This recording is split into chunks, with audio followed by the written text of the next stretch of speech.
बिस्मिल्लाहिर्रहमानिर्रहीम, अस्सलाम वालेकुम। ये है इख्तिलाफ राय, मैं हूं तारिक मतीन। मुल्क में निगरां हुकूमतों की तश्कील का मरहला मुकम्मल हो गया है और इस मरहले के मुकम्मल होते ही आज शदीद इख्तिलाफ सामने आया है और मुस्लिम लीग नून ने बुरी तरह से एतराज़ किया है। Professor Hasan Askari, election commission ने कहा कि उनका इंतखाब हो गया है, वो निगरां वज़ीर आला पंजाब होंगे, लेकिन उसके बाद मुस्लिम लीग नून बरहम है। मुस्लिम लीग नून कहती है कि प्रोफेसर हसन अस्करी किसी भी तौर गैर जानिबदार नहीं है, उनका झुकाव बुरी तरह से पाकिस्तान तहरीके इंसाफ की जानिब है। इस सूरत हाल पर भी बात करेंगे। इसके साथ साथ असगर खान केस पर बात करेंगे। परवेज मुशर्रफ साहब को 13 जून को अदालत में पेश होने की हिदायत की गई है और चीफ जस्टिस ऑफ पाकिस्तान ने कहा है कि वो आ जाएं, उन्हें गिरफ्तार नहीं किया जाएगा और कागजात नामजदगी जमा कराएं। इस तमाम सूरत हाल पर हम बात करेंगे। हमारे साथ पाकिस्तान तहरीक इंसाफ की नुमाइंदगी करते हुए अंदलीब अब्बास साहिबा हैं, सहर कामरान साहिबा मौजूद हैं हमारे साथ। पाकिस्तान पीपल्स पार्टी की नुमाइंदगी कर रही हैं राजा आमिर अब्बास साहब मौजूद हैं और तारिक पीरजादा साहब। सबसे पहले आपको ये बताना है कि प्रोफेसर हसन अस्करी रिजवी, इनके नाम का खैर मकदम किया है पाकिस्तान तहरीक इंसाफ ने और मियां महमूदुर रशीद के जो इनके इंतखाब पर क्या कहते हैं, देखिए।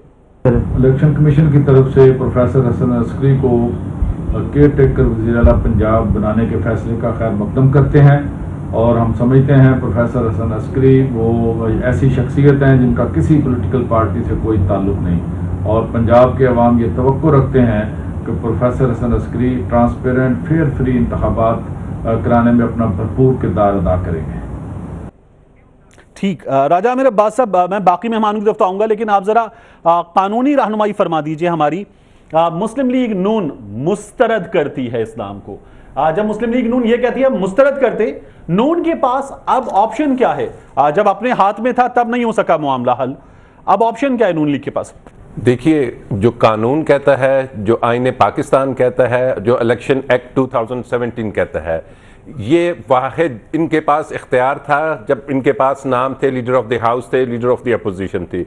इनके पास इख्तियार था जब पार्लियामेंटेरियंस की जो पार्लियामेंट्री कमेटी है उसमें इनके पास इख्तियार था। लेकिन अब चूंकि इलेक्शन कमीशन ऑफ पाकिस्तान के पास ये इख्तियार है और ये उसकी डिस्क्रेशन है जो उन्होंने यूज़ की है और सामने जानते हुए, क्योंकि उसमें 5 मेंबर्स हैं, चारों सूबों के हैं और चीफ जस्टिस साहब हैं वहाँ के, चीफ कमिश्नर साहब। तो अब उन सब ने कंसेंसस किया होगा, मीटिंग की होगी और उसके बाद इस नाम को ऑब्वियसली उन्होंने परखा भी होगा, क्योंकि ये खुद कह रहे हैं कि हमने वो तमाम आर्टिकल जो आज एक्स साहब का वज़ीर आज़म साहब बड़े लहरा के पढ़ रहे थे वो भी हमने साथ अटैच किए हुए थे, इनके बारे में इनके और भी प्रोग्राम्स के हवाले से भी लिखा हुआ था। तो उसके बाद अगर वो इस नतीजे पे पहुंचे हैं तो they have no other option, I would repeat, no other option but to accept him as a chief minister.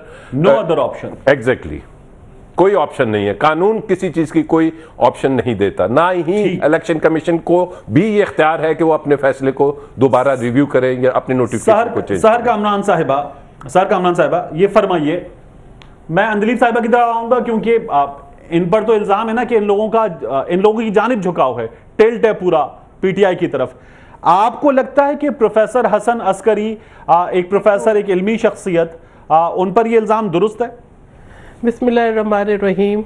देखिए, बात यह है कि नून लीग अगर ये चाहती है कि वो इलेक्शन कमीशन को डिक्टेट करे, अगर वो ये चाहती है कि वो कोई मैन्युफैक्चर करके अपने लिए एक ऐसा कैंडिडेट लेकर आए जो कि सिर्फ उसकी सपोर्ट में खड़ा हो, तो फिर वो तो मैं कहती हूँ कि नहीं हो सकता, आईनी तौर पर भी नहीं हो सकता।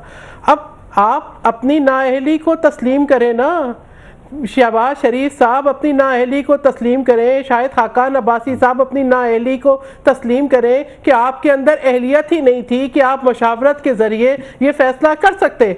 आपने वो मौका खुद गंवाया, किसी ने आपसे वो हक नहीं दिया। फैसला तो हो गया था ना, पहले तो हो गया था, फैसला तो हो गया था। जो नाम पीटीआई ने दिया था वो नाम मंजूर कर चुके थे, तब तो फैसला हो गया था। देखिए, बात ये, जो नाम पीटीआई ने दिया, पीटीआई ने भी एक यू टर्न लिया। अभी जो है पॉलिटिकल मैच्योरिटी उसकी बहुत ज़रूरत है, जो शायद मुझे लगता है कि दोनों पार्टियों में अभी नहीं है, दोनों पार्टियों में अभी नदारत है। क्योंकि आप भी देखें कि अगर जहां मरकज़ में फैसला होना था, जहां पाकिस्तान पीपल्स पार्टी थी वहां भी फैसला हो गया, जहां सिंध में होना था, जहां पीपल्स पार्टी थी वहां भी फैसला हो गया, जहां पे नून लीग और पीटीआई है वहां पर आपको इस किस्म का इबाम और इख्तलाफ और ये नज़र आ रहा है क्यों इस तरह से, यानी केयर टेकर सेटअप है। और मुझे तो अफसोस ये हो रहा है तारिक कि अब आखिरी अशरा रमज़ान का शुरू हो गया। हम जो है सोचते थे कि जी रमज़ान का महीना इबादत का महीना है, यहाँ जो ज़ुबान, जो गुफ्तगू, जो लहजे हैं, उसको देख के तो दिल लरसता है। पाकिस्तान की तख्लीक भी 27 रमज़ान मुबारक को हुई थी। शायद ये अल्लाह की रहमतें हैं कि तमाम तर आफात और तमाम तर साजिशों और तमाम तर मुश्किलात के बावजूद भी पाकिस्तान कायम और दायम है। तो खुदारा कुछ अपनी फ़राइज़ की तरफ देखें, ये देखें कि आपकी नाअहलिया कहाँ तक। अब वो इलेक्शन आ गया है, ऐसे मौके पे इलेक्शन आ गया, इलेक्शन नहीं भी आया होता तो कोई ज़ाब्ता इखलाक नहीं है, कोई ज़ाब्ता इखलाक नहीं है, इलेक्शन नहीं भी आया होता तो ठीक है। मैं अंदलीब साहिबा को भी शामिल कर लूं। अंदलीब अब्बास साहिबा, जो पाकिस्तान तहरीक इंसाफ चाहती थी वो हो गया है, हम ये कहें? देखिए, सबसे पहली बात तो यह है कि ड्यू प्रोसेस आप लोगों ने कवर किया, फॉलो हुआ, उसके अंदर बहुत से नाम आए और बहुत से नाम जो थे वो कबूल हुए नहीं, और आप लोग फैसला नहीं कर सके। नहीं, हमारे ये 2 नाम तो तारिक कांस्टेंट थे। हमने तीसरा नाम, चौथे नाम पे हमने डिबेट किया और एक नाम पीछे भी लिया, लेकिन ये नाम जो थे ये प्रोसेस के थ्रू गुजरे, नंबर 1। नंबर 2, ये जो एटीट्यूड है शुरू से है कि अगर मेरा अपना अंपायर नहीं होगा तो मैं नहीं खेलूंगा। तीन नाम तो बात का मरला है, उससे पहले एक नाम पर एग्री करके, अनाउंस करके वापस भी हुए। जी, वो उस वक्त वो स्टेज था जहां इस नाम को रिकंसिडर किया जा सकता था। ये एक ड्यू प्रोसेस है जिसको फॉलो करना होता है। लेकिन मेरी बात पूरी सुन लें, मैं ये कह रही हूँ कि ये कोई एक चीज़ नहीं है, ये शुरू से एक एटीट्यूड है कि या तो मेरे अंपायर होंगे या मैं नहीं खेलूँगा। आपको याद होगा कि इन्हीं जजेस को, इन्हीं जुडिशरी को वाह हुई जब जस्टिस क़य्यूम थे और उनको एक फ़ोन जाता था और कहा जाता था कि जी इस तरह हमारे हक़ में फ़ैसले कर दो थे, और वो कहते थे भाईजान बिल्कुल कर देंगे। ये आपने कोई 10 दफ़ा 15 दफ़ा आपने दिखाया है। वो जजेस बड़े अच्छे थे, फिर वो आर्मी भी बड़ी अच्छी थी। जब मैं आती हूँ ना, लेकिन आप मेरा पूरा एक बैकग्राउंड भी सुने ना, कि ज़ियाउल हक साहब की कब्र पे खड़े होकर आपने कहना है कि मैं मिशन उनका आगे लेके जाऊँगा।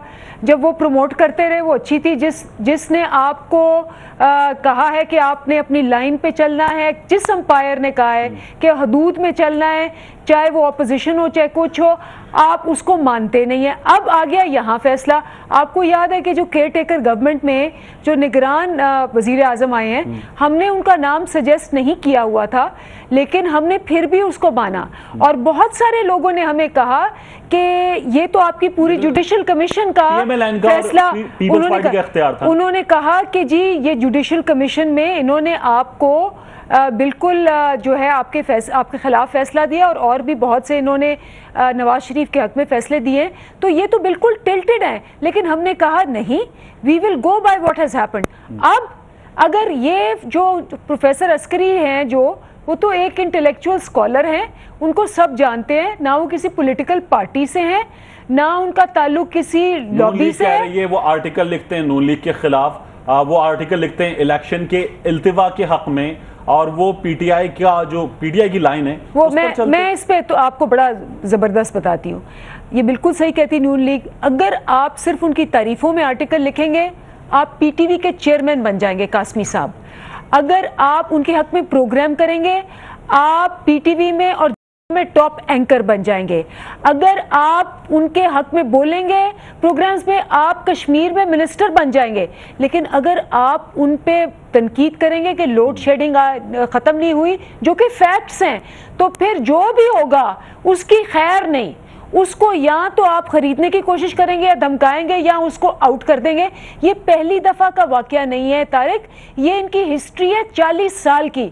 मुझे बताएं पीटीआई पर इससे ज्यादा इल्जाम आते हैं। पीटीआई मीडिया के लोगों को नवाजती है, पीटीआई ने अपने फेवरेट्स रखे हुए हैं और मीडिया की फेवरेट है पीटीआई। जरा मुझे बताएं, मीडिया की फेवरेट है पीटीआई। नहीं, आप बताएं किसको आपने कोई पोजीशन दी है?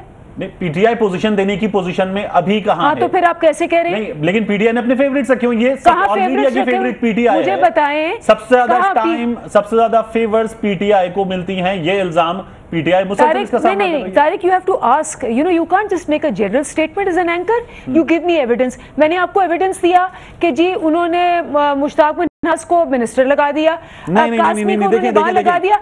आप मुझे एविडेंस दें। नहीं, आप मुझे एविडेंस दें प्लीज। पहले आप मुझे बताएं ये ना बताएं ना कि मैं क्या करूं और मैं क्या ना नहीं, करूं। नहीं, तो आप इल्जाम नहीं लगा सकते विदाउट एविडेंस। मैं इस पर वोट ले लेता हूं, मैं इस पर वोट ले लेता हूं। आपकी राय आपके सामने, आपकी राय आपके साथ। सहर कामरान साहिबा, इस वक्त क्या ये इंप्रेशन गलत है? मैं गलत हो सकता हूं, बिल्कुल हो सकता हूं। क्या ये इंप्रेशन गलत है कि सबसे ज्यादा फेवर मीडिया से पाकिस्तान तहरीक इंसाफ को? कौन सा फेवर को डिफाइन करें? जो है ये बात बिल्कुल सही है, और कुछ चैनल्स तो लगातार पीटीआई की इलेक्शन कैंपेन चला रहे हैं। ये बिल्कुल सही तासुर है, ये अवाम में भी है। बताएं क्या फेवर दिया है? देखिए बात यह है कि पूरा टाइम अंदलीब सिर्फ जो है, अंदलीब अगर आप मुझे बोलने देंगी तो मैं, वरना तो मैं ये कहूंगी कि प्रोग्राम में आप ही बैठी हैं, आप ही टाइम ले रही हैं। अंदलीब आप तो अभी थोड़ा तहम्मुल करें ना, अभी थोड़ा तहम्मुल करें अंदलीब, थोड़ा तहम्मुल करें, आप मुझे बात करने दें। आप तो ये थोड़ा सा तहम्मुल भी नहीं है आप में कि आप दूसरे को बात करने दें। बात ये है कि जो आप किसी भी चैनल को देख लें, जो मैक्सिमम एयर टाइम है वो पीटीआई के लिए होता है, वो पीटीआई को फेवर होता है। बल्कि ऐसे लगता है कि पीटीआई के लिए पूरी इलेक्शन कैंपेन मीडिया चला रहा है। तो ये जो है ना पीटीआई, मुझे पता है कि पीटीआई में एटीएम्स हैं, वी कांट लाइक उनके साथ हमारा मुकाबला नहीं हो सकता, उनके साथ वी कांट कम्पीट, लेकिन this is what is let's not get into that सहर कामरान साहिबा। लेकिन हमने इनके जो धरने थे, इनकी जो रैलीज थी, इनकी जो चीजें हैं, इनके जो इवेंट्स हैं, उनको मीडिया ने खुल के कवरेज दी है, बाकियों से ज्यादा कवरेज दी है। इस इल्जाम का सामना नहीं होता। बात का जवाब नहीं दिया तारिक।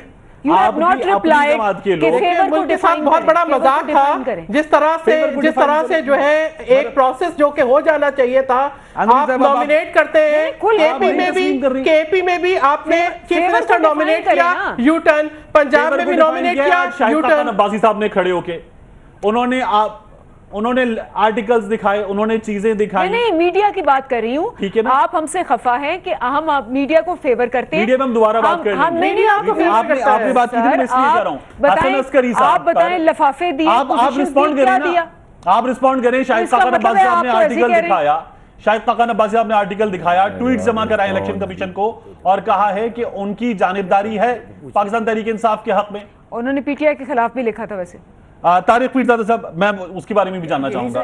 तारिक पीरजादा साहब, हसन अस्करी साहब, आपकी राय में एक गैर जानिबदार शख्सियत बेहतरीन इंतखाब? देखें, ये जो हमारे अस्करी साहब हैं, जिनके साथ मैंने भी प्रोग्राम किए हुए हैं, सभी दोस्तों ने, आपने, हर एक ने किया हुआ है, हम उन्हें बहुत अच्छी तरह जानते हैं, उनके ख्यालात को। ना तो वो कभी इलेक्शन की तारीख में इल्तवा के पहले कभी कायल थे, मैंने नहीं कभी सुना उनको ये कहते हुए नहीं 25 की जगह 25 सितंबर होना चाहिए।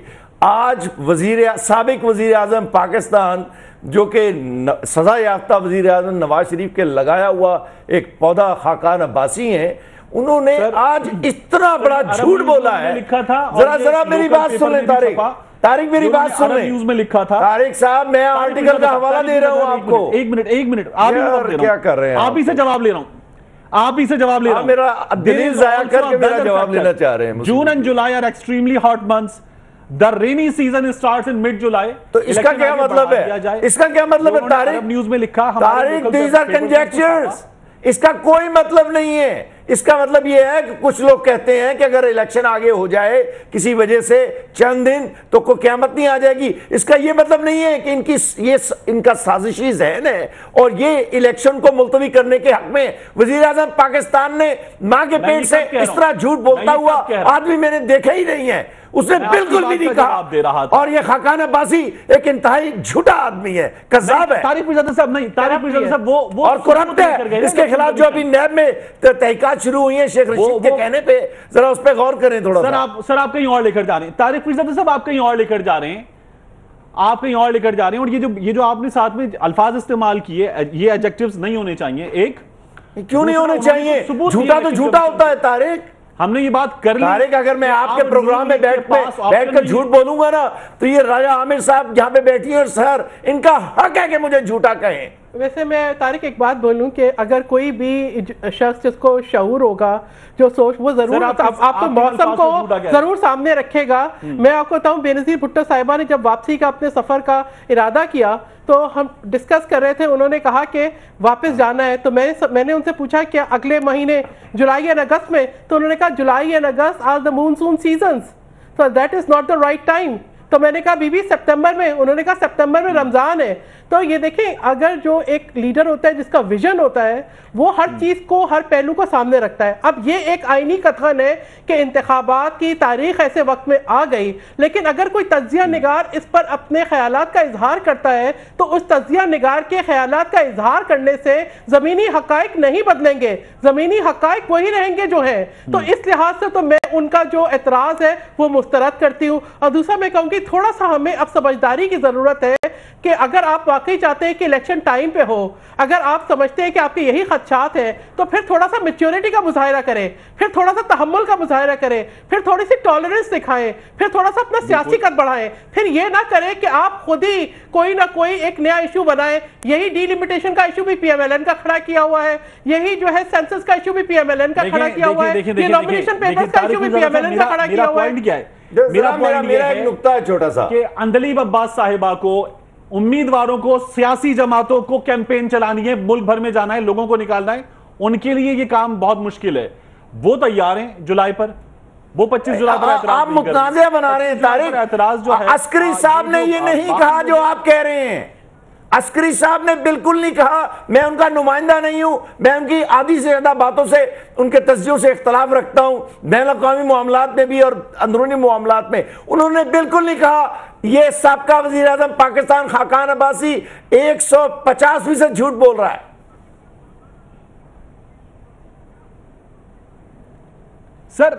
सर मतलब कैसे, मुझे बताए ना। नहीं, उसने नहीं कहा मजमून के अंदर कि ये तारीख तब्दील कर दो। इसे कहते हैं राय रखना। अगर मैं इस वक्त यहां बैठकर कहूं, मैं राजा आमिर और सार तीनों, कि ये तारीख 25 की बजाय सितंबर में होनी चाहिए, तो उसे कहते हैं तारीख तब्दील रखने का, करने का। इस ब्रेक की बात कंटिन्यू करेंगे हम।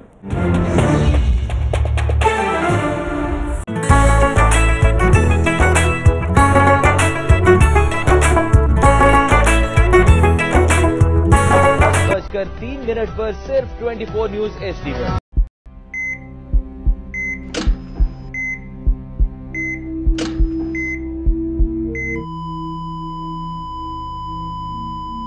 I am sorry.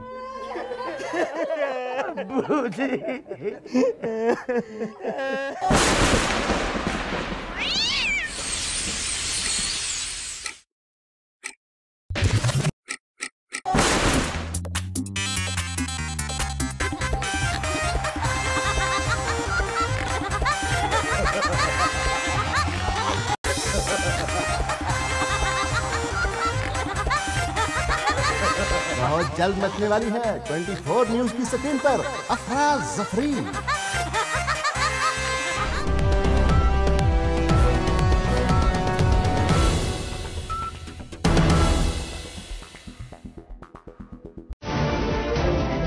सियासत अगर इबादत है तो बाकिरदार क़यादतें क्यों नहीं?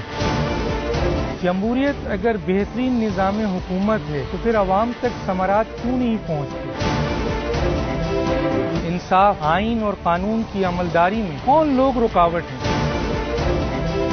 35 साल से ज्यादा जमहूरी दौर में मईशत और इदारे क्यों कमजोर हुए? इस्लामी जमहूरियत पाकिस्तान के अंदरूनी और बैरूनी दुश्मन कौन हैं और क्यों? इस मुल्क में हकीकी जमहूरियत है या टायरनी ऑफ मेजॉरिटी? आज अवाम, अदलिया और फौज एक पीस पर। देखिए प्रोग्राम पॉइंट ऑफ व्यू पीर से जुमेरात रात 10:03 पर सिर्फ 24 न्यूज HD पर।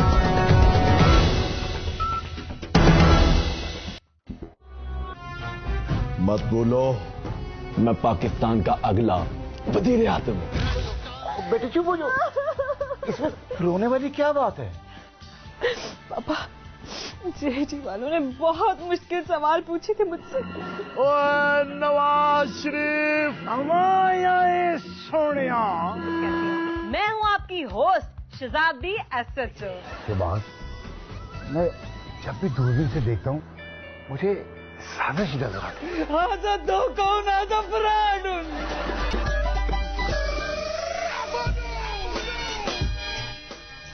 हम जीत गए हैं, अब हम वजीर आज़म बनेंगे। देखिए क्योंकि जमहूरियत है। हर जुमा, हफ्ता और इतवार की रात 11:03 पर सिर्फ 24 न्यूज HD पर।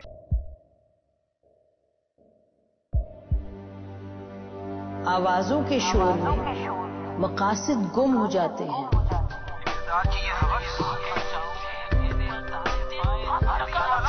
तकरार की तलखी में बात बनती नहीं, बिगड़ती है।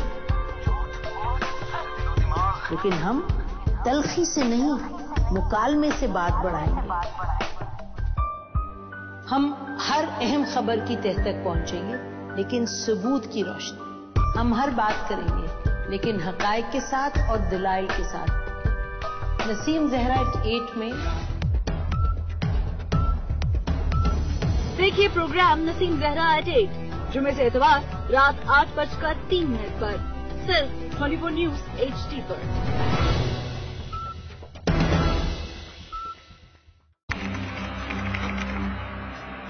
खोज रगों में जहर उतारने वालों की, बेगुनाहों का खून बहाने वालों की। अगवा की हो वारदात या फंदे पे झूल रही हो लाश, और कैसे रुकेंगे खवातीन की तरफ बढ़ते हाथ। पहुंचेंगे हवालात अब सब धोखेबाज।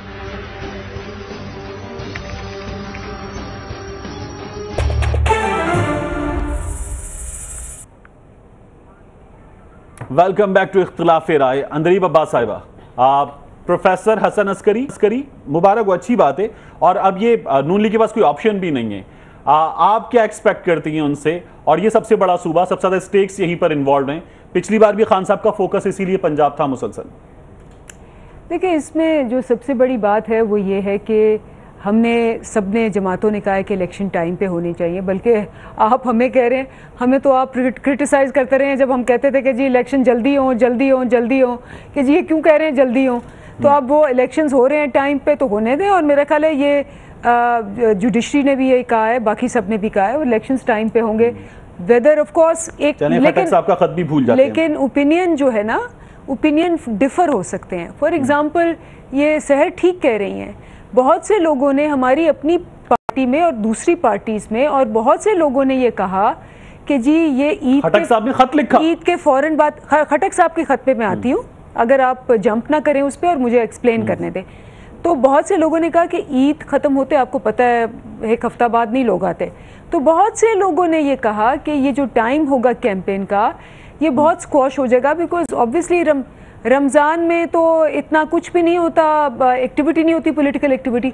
ये लोगों का ओपिनियन है। अगर कोई ओपिनियन देता है कि जी रमज़ान जो है वो छोटा कर देगा कैंपेन और आपको ज़रा इसमें टाइम ज़्यादा चाहिए, तो इसका ये मतलब नहीं है कि ये सारे चाह रहे हैं कि जी इलेक्शन डिले हो जाए। लोग अपने एनालिसिस में बता रहे हैं। नंबर 1, खटक साहब का खत जो है, उन्होंने क्या कहा? उन्होंने कहा जी देखें, अगर आपने जम किया है और हम आदि जो है खैबर पख्तूनख्वा का इलेक्शन कर लेते हैं और फिर आधे इलेक्शन जो है वो 4 महीने बाद होते हैं, तो उससे असेंबली डिस्टर्ब होगी। तो या तो आप इकट्ठे कर लें या इसका कुछ, ये आप खत पढ़ लें उनका। It is a very valid point कि अगर आपने और 50 सीटों के इलेक्शन करने हैं, उनका इंतजाम के हवाले से, फाटा के हवाले से था पॉइंट। तो ये दिस इज द पॉइंट। जो बात हो रही है ना, वो ये हो रही है कि if I differ from you on a certain thing, चाहे वो वेदर है, चाहे पॉलिटिकल एक्टिविटी है या टाइमिंग है, इसका ये मतलब नहीं है कि मैं कोई और एजेंडा लेके आई हूँ।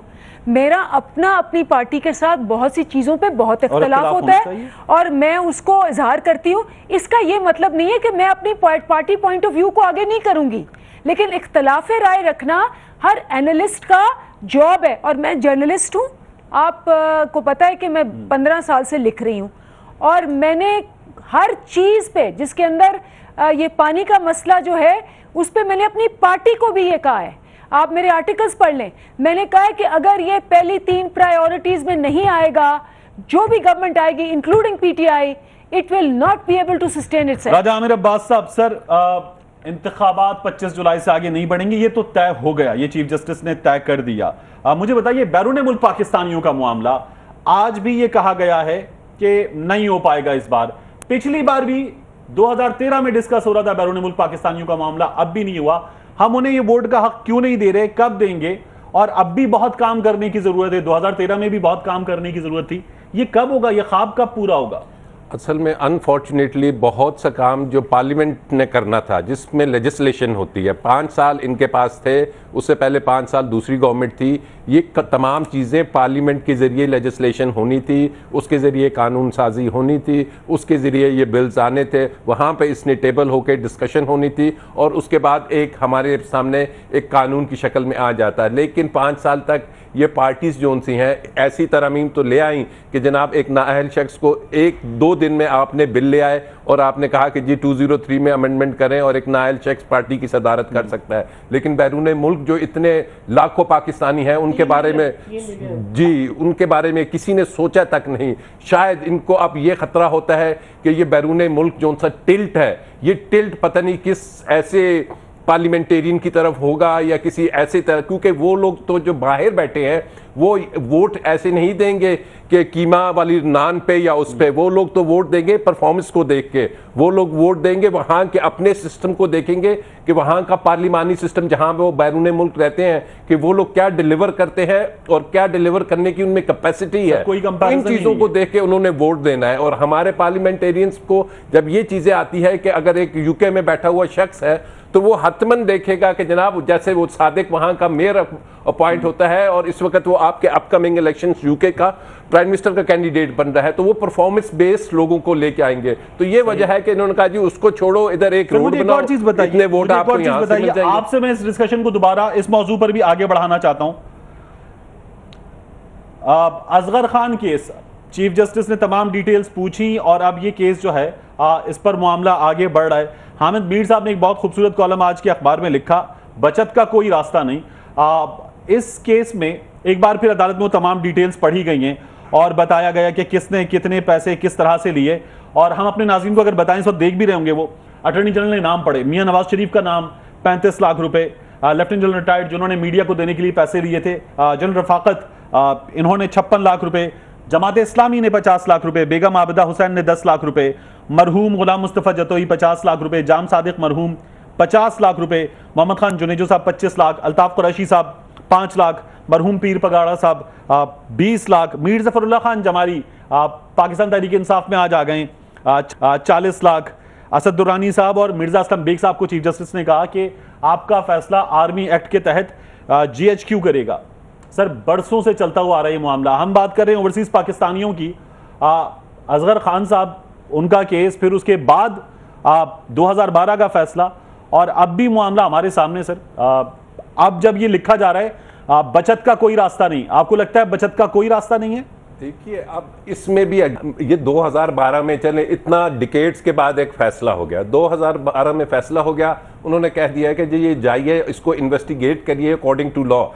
इन्वेस्टिगेट किसने करना था? आपकी FIA ने, आपकी इंटीरियर मिनिस्ट्री ने।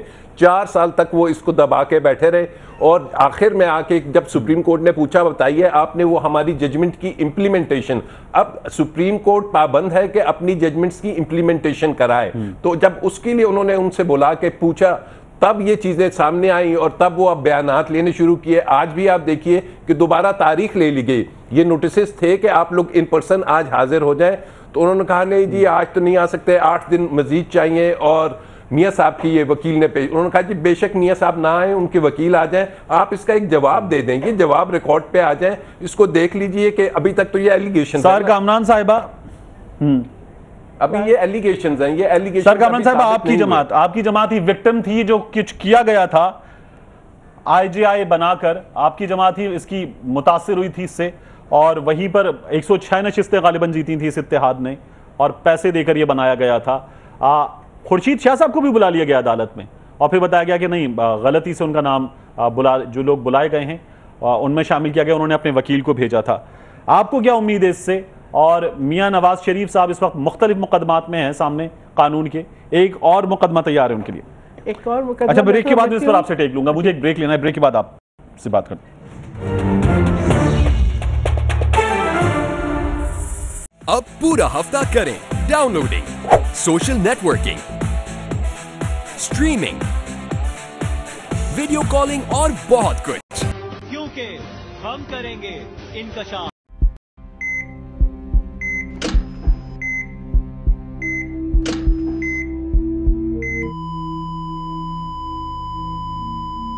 I am sorry.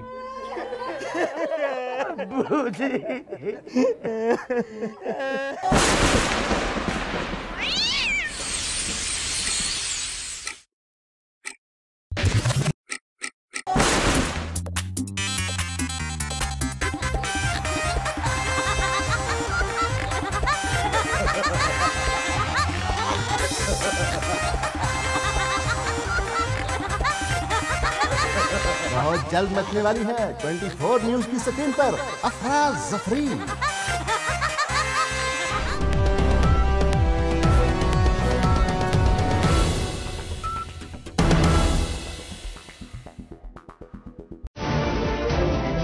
सियासत अगर इबादत है तो बाकिरदार क़यादतें क्यों नहीं?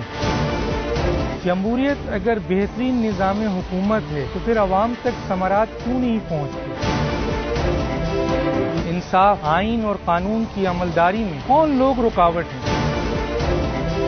35 साल से ज्यादा जमहूरी दौर में मईशत और इदारे क्यों कमजोर हुए?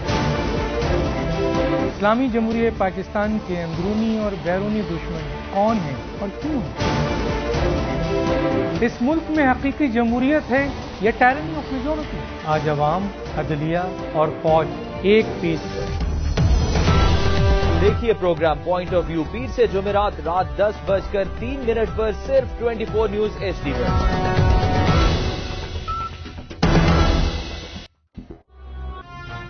मत बोलो, मैं पाकिस्तान का अगला वजीर आज़म हूं। बेटे चुप हो जाओ, इसमें रोने वाली क्या बात है?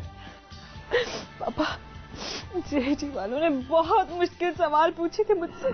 ओए नवाज शरीफ, हमारा सोने मैं जब भी दूरबीन होस्ट शहजादी एसएचओ के बाद मैं जब भी दूरबीन से देखता हूँ मुझे साजिश नजर आती है। आजा दो कौन आजा फ्रॉड।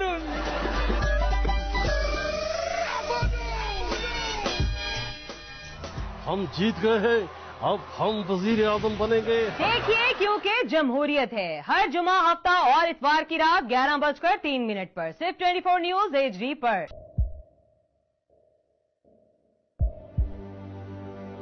आवाजों के शोर में मकासद गुम हो जाते हैं।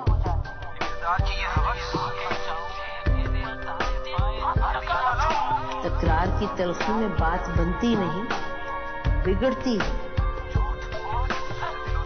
लेकिन हम तलखी से नहीं, मुकालमे से बात बढ़ाएंगे।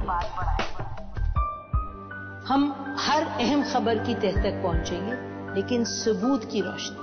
हम हर बात करेंगे, लेकिन हकायक के साथ और दलाइल के साथ। नसीम जहरा 8 में देखिए प्रोग्राम नसीम जहरा 8 जुमे से इतवार रात 8:03 पर सिर्फ 24 न्यूज HD पर।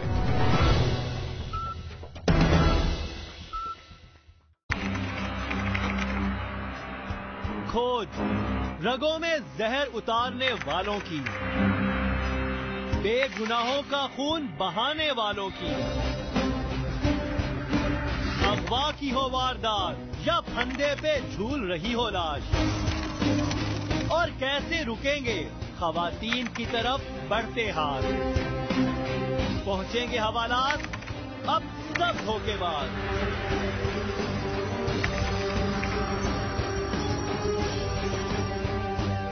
क्योंकि हम करेंगे इंकशाफ।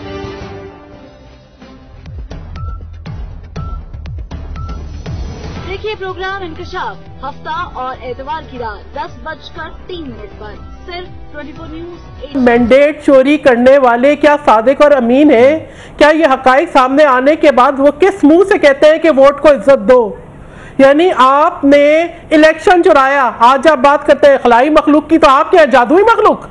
आपका खुद पता नहीं कौन सी मखलूक है कि आपके लिए ना कोई मॉरल वैल्यूज है, ना कोई एथिक्स है, ना आपको शर्म आई। आप लोगों ने जिस तरीके से बेनजीर भुट्टो साहिबा की किरदार कशी की, आप लोगों ने जिस तरीके से पैसा लेके पैसा लेके इक्तदार हासिल किया, आपको शर्म नहीं आती?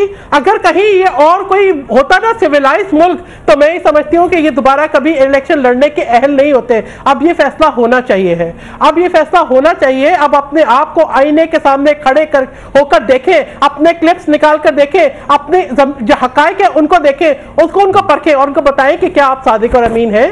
उनको बताएं कि क्या अवाम का मैंडेट चोरी करने वाला वोट को इज्जत दो का नारा लगा सकता है। आप बताएं, अपने आप को बताएं, और अगर आप नहीं बता सकते तो खुदारा और जुल्म ना करें पाकिस्तान के अवाम पे। उनका मियां नवाज शरीफ का तो मामला ये ना कि वो नाअहल हो चुके हैं, ताहयात नाअहल हो चुके हैं। अंदलीब अब्बास साहिबा, अब इस पर कोई बचत का रास्ता नहीं, या हामिद मीर साहब की राय अपने कॉलम में, और चीफ जस्टिस ने कह दिया बचने का तरीका यह है, जैसे मरहूमीन की बात हुई जिन्होंने पैसे लिए थे, कि दुनिया छोड़ दें तो बचने का तरीका है। इसमें मेरा ख्याल है ये बात भी सही है। अगर 4 साल पे एक हुक्म आया और उस हुक्म पे अमल नहीं हुआ, हुकूमत का काम था कि इस पे अमल करते, हुकूमती इदारों ने इस पे अमल नहीं किया, तो ये जो सारे कैरेक्टर्स हैं इनकी पाकिस्तान के निज़ाम को, इलेक्शंस को रिग करने की अगर ये मिसालें हैं, तो अगर इनको पनिश नहीं किया गया, जो कि नहीं पनिश किया गया और अपनी हुकूमतों से नहीं किया गया, तो फिर इसका मतलब ये है कि ये बार बार वाक़यात होंगे और हुए। इसलिए बहुत ज़रूरी है कि इनको कैफरे किरदार तक पहुंचाया जाए, नंबर 1। नंबर 2, इसमें चाहे प्राइम मिनिस्टर है, चाहे चेयरमैन है, चाहे हमारी पार्टी है, चाहे किसी की पार्टी है, किसी को नहीं बख्शा जाना चाहिए, बिकॉज अभी तक जो हुआ है वो यही हुआ है। अच्छा, आपने अपनी गुफ्तगू के आगाज में कहा ये जो सारे कैरेक्टर्स हैं, इन्हीं कैरेक्टर्स में मीर जफरुल्लाह खान जमाली साहब भी शामिल हैं, जो आज शामिल हो गए पाकिस्तान तहरीक इंसाफ में। जी, मैं कहती हूं कि आप इमरान खान इंक्लूडेड, अंदलीब अब्बास इंक्लूडेड, और सब इंक्लूडेड करें। अगर हमने अपने चेयरमैन को 1 साल एक पूरे प्रोसेस से गुजारा है और दोबारा भी गुजारें, जितनी मर्जी दफा गुजारें, मैं इस बात को बहुत खुशाइंद करार देती हूं कि आप लोग आफ्टर अ लॉन्ग टाइम, हमारी पार्टी में जब कोई शामिल होता है, चाहे वो 20 साल 40 साल किसी और पार्टी में रहा हो, आप नहीं बोलते, जब हमारी पार्टी में शामिल होता है तो आप बोलते हैं। गुड, मैं चाहती हूं कि आप हमारी पार्टी की अकाउंटेबिलिटी करें और तमाम पार्टीज की होनी चाहिए। सहर कामरान साहब कह रही हैं साफ और शफाफ है, इसलिए अच्छी बात है, बहुत अच्छी बात है। मैं तो कहती हूँ कि आपको बार बार करना चाहिए। शर्मसार होते हैं हम, शर्मसार होते हैं। तारिक पीरज़ादा साहब, वो कौन सी ड्राइविंग मशीन है, जब वो लोग आपके पास आ जाते हैं तो वाकई शर्मसार होना भी अच्छा, एक अच्छा वस्फ है सहर कामरान साहिबा। चले, ये भी एक अच्छा और हम उनको निकाल देते हैं, लेकिन दूसरी पार्टियां उनको फौरन हम निकाल देते हैं। दूसरी पार्टियां उनको 40-40 साल रखती हैं और ना कोई बोलता है ना कोई निकालता है। ठीक है, तारिक पीरज़ादा साहब, परवेज मुशर्रफ साहब को इजाजत मिल गई है, चीफ जस्टिस ने कहा है 13 जून को आए और गिरफ्तार नहीं किया जाएगा। साथ ही चीफ जस्टिस ने कहा है कि वो कागजात नामजदगी जमा कराएं। उनको बताया गया कि पेशावर हाई कोर्ट ने ताहयात नाअहल किया है। वकील ने कहा वो इंतखाब लड़ना चाहते हैं, तो उन्होंने कहा सैयद परवेज मुशर्रफ आ जाएं और सैयद परवेज मुशर्रफ जो हैं वो कागजात नामजदगी जमा कराएं, गिरफ्तार नहीं किया जाएगा। कैसे देखते हैं इसको आप? मैं उससे पहले जरा थोड़े से बेनजीर पर एक हैरानगी का इजहार करना चाहता हूं कि अपनी हुकूमत को उनकी हुकूमत को गिराया गया, पैसे लेकर जिन लोगों ने गिराया था उनमें नवाज शरीफ शामिल था, और उसी नवाज शरीफ के साथ बेनजीर ने खुलम खुला, और ये बात बड़े गम की है और बड़े अफसोस और मजम्मत की है कि बेनजीर ने उसी आदमी के साथ बैठकर लंदन में मिसाक जमहूरियत पर दस्तखत किए। ये बात नाकाबिले मुआफी है, चाहे कोई शहीद है, नहीं है, मकतूल है, नहीं है, हम उसको माफ नहीं करना चाहते। शहीद की बात आप ना करें, मुल्क के लिए बड़े फैसले करने के चक्कर में हुई नहीं, मुल्क के लिए बड़े फैसले करने पड़ते हैं।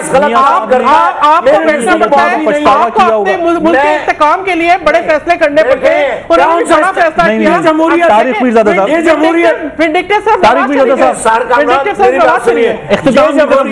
ये नवाज शरीफ साहब, अब आगे शहीद का नाम ना ले। मैं कहता हूँ बेनजीर ने गलत काम किया और इंतहाई काबिल मजम्मत। ठीक है, नहीं, मैं कहता हूँ उन्होंने मुल्क के खिलाफ काम किया, मैं कहता हूँ उन्होंने मुल्क के खिलाफ काम किया। एक डाकू आदमी से जो पैसे लूटता रहा है, आपने उसके साथ मिसाक कर लिया, आप बराबर की मुजरिम है। खुदा के बना आप अपने हकायक को देखें कि हकायक क्या थे। पाकिस्तान की जगह पहुंच चुका था। उन्होंने पाकिस्तान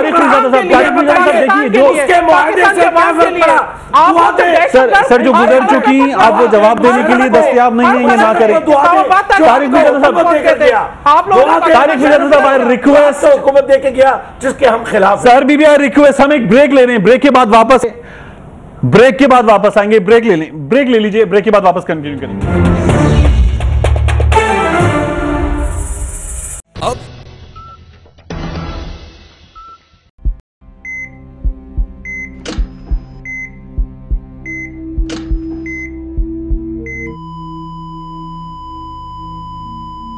आई एम सॉरी।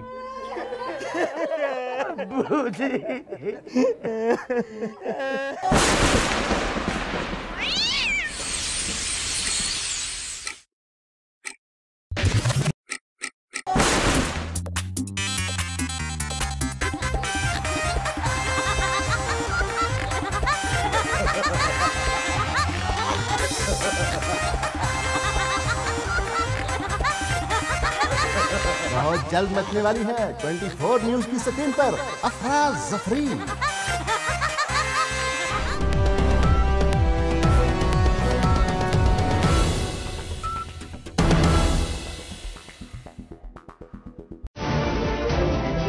सियासत अगर इबादत है तो बाकिरदार क़यादतें क्यों नहीं? जमहूरियत अगर बेहतरीन निज़ाम हुकूमत है तो फिर अवाम तक समारात क्यों नहीं पहुँचती? इंसाफ, आइन और कानून की अमलदारी में कौन लोग रुकावट हैं? 35 साल से ज्यादा जमहूरी दौर में मईशत और इदारे क्यों कमजोर हुए? इस्लामी जमहूरियत पाकिस्तान के अंदरूनी और बैरूनी दुश्मन कौन हैं और क्यों हैं? इस मुल्क में हकीकी जमहूरियत है या टायरनी ऑफ मेजॉरिटी? आज अवाम, अदलिया और फौज एक पेज पर। देखिए प्रोग्राम पॉइंट ऑफ व्यू पीर से जुमेरात रात 10:03 पर सिर्फ 24 न्यूज HD पर।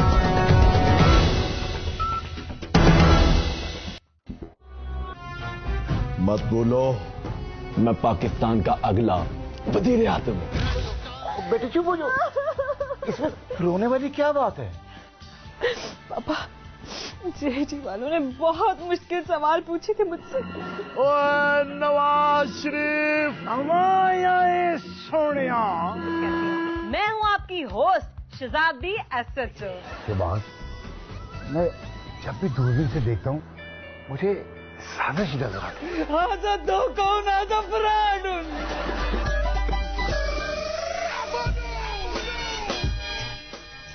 हम जीत गए हैं, अब हम वजीर आजम बनेंगे। देखिए, क्योंकि जमहूरियत है। हर जुमा, हफ्ता और इतवार की रात 11:03 पर सिर्फ 24 न्यूज HD पर।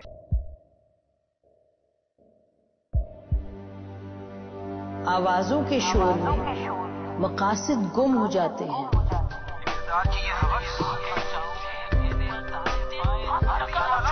तकरार की तलखी में बात बनती नहीं, बिगड़ती है।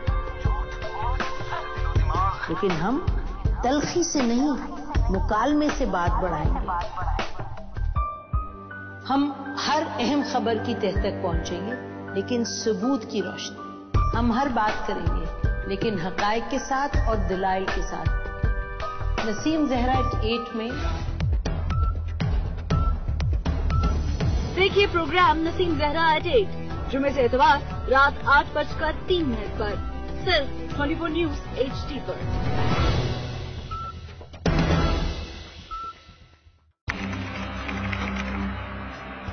खोज रगों में जहर उतारने वालों की।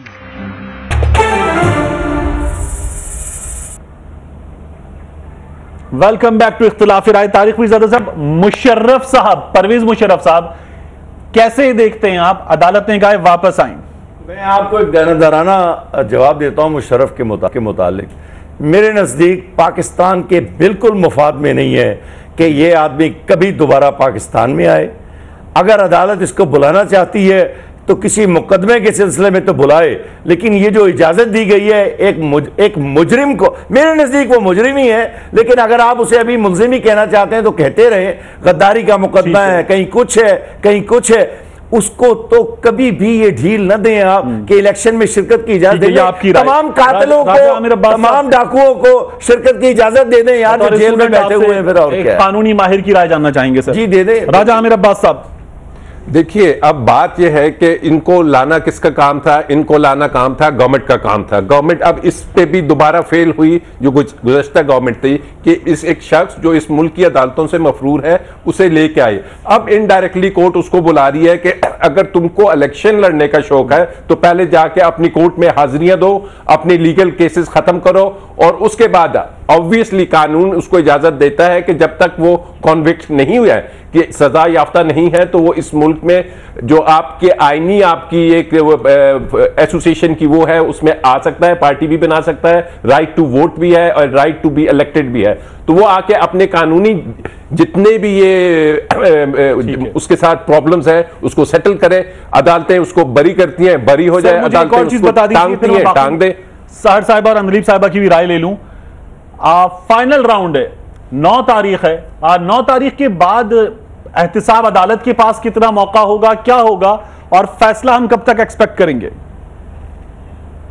देखिए, 9 तारीख के लिए कल वो शायद अदालत में जा रहे हैं सुप्रीम कोर्ट में मजीद वक्त लेने के लिए कि जनाब ये एक केस जो एवनफील्ड का है ये ऑलमोस्ट प्रोसिक्यूशन ने कंक्लूड कर लिया है। अभी उनके लॉयर ने उसमें आर्ग्यूमेंट्स, जिसको हम कहते हैं फाइनल आर्ग्यूमेंट्स करने हैं, that might take like 2 days 3 days 4 days maximum. तो कोर्ट मेरे ख्याल में कुछ 15 दिन का अगर उनको मोहलत दे देती है, क्योंकि जो बकाया 2 केसेस हैं इस केस की वजह से रुका हुआ है कि ये डे टू डे चल रहा है, उसमें भी यही आखिरी स्टेज आ गई है। वाजिद ज़िया के बयानात कलम बंद हो चुके हैं और एक आईओ की स्टेटमेंट होगा, तो वो भी लाइक 15 to 20 days। तो अगर ये 15 से 20 दिन का इनको टाइम दे दिया जाए तो ये कंक्लूड होते हुए नजर आ रहे हैं। सहर कामरान साहिबा, मियां नवाज शरीफ साहब का ये जो फाइनल राउंड है, आपको क्या लगता है मियां नवाज शरीफ साहब जलसों में मुस्लिम लीग नून का फेस होंगे और वोट को इज्जत दो का नारा जो है वो जारी रखेंगे? ये फैसले बहुत अहम हैं क्योंकि यही फैसले उनका जो नैरेटिव है उसकी हकीकत को सामने करेंगे कि क्या मियां मोहम्मद नवाज शरीफ जो आवाम को तासुर दे रहे हैं, जो नैरेटिव पब्लिक के पास लेके जा रहे हैं, वो दुरुस्त है या वो कौम के मुजरिम है। अगर वो कौम के मुजरिम है तो कौम उनको कभी माफ नहीं करेगी, कौम उनको कभी वोट नहीं देगी। आप कौम को मजीद बेवकूफ नहीं बना सकते। आज का आपका वोटर बाशऊर है और उसमें मैं मीडिया को क्रेडिट दूंगी कि ये शऊर जितना मीडिया के ये जो आपके प्रोग्राम्स है, ये जो आपके डिस्कशन है, ये जो आपके एनालिसिस है, इसके जरिए आए, ये बहुत अहम है, ये बहुत अहम है। अंदलीब साहिबा, मियां नवाज शरीफ कहते हैं ये सब कुछ प्री पोल रिगिंग है, ये मामलात भी, और उसके अलावा आला तरीन अदालत से आने वाली आला तरीन शख्सियत के बयानात भी। देखिए, ये तो प्री पोल रिगिंग नहीं थी ना कि आप 2 साल एक टूटा हुआ कागज ना लाएं। मतलब आपने ना कोई ट्रायल, ना कोई रसीद, ना कोई ट्रांजैक्शन, ना कोई आपने ज़राए जो आप कहते थे, ये तो अदालत ने नहीं कहा ना कि आप कोई चीज़ ना लाएं। ये अदालत ने तो नहीं कहा था ना कि जब आप जाएं तो आप लोड शेडिंग वैसी की वैसी छोड़ के जाएं और बिल्कुल लोड शेडिंग पे काम ना करें। ये तो अदालत ने नहीं कहा था कि जी आप सबसे ज़्यादा कर्जा मुल्क पे छोड़ के जाएं। ये तो सारा इन्होंने खुद किया और मैं अफसोस से कहती हूँ कि ये एक बंदे के ईगो ने एक पार्टी का बेड़ा गर्क किया है। क्योंकि मेरा ख्याल है कि नून लीग जो है उसने सफर किया है, क्योंकि नवाज शरीफ और वो तो ये कह रहे हैं कि उनकी पार्टी का ग्राफ बढ़ता चला जा रहा है। जब आप देख लेना ग्राफ कैसे बढ़ेगा जब ग्राफ में आधे लोग उनको छोड़ के जा सकते हैं। Sir quick 20 seconds. देखिए, नवाज शरीफ का ग्राफ खत्म हो चुका है। नवाज शरीफ, मरियम, सफदर तीनों अडयाला जेल की संगीन दीवारों के पीछे हैं और मेरा ख्याल नहीं है कि सुप्रीम कोर्ट उन मुकदमों को इकट्ठा करने की दरखास्त इनकी तस्लीम करेगी। पहला फैसला बहुत जल्द आने वाला है। ठीक है, बहुत शुक्रिया आपका तारिक मिर्ज़ा साहब, अंदलीब अब्बास साहिबा आपका, सहर कामरान साहिबा आपका, राजा आमिर अब्बास साहब आपका बहुत शुक्रिया। इख्तिलाफ राय से तारिक मदीना अपनी जाओ।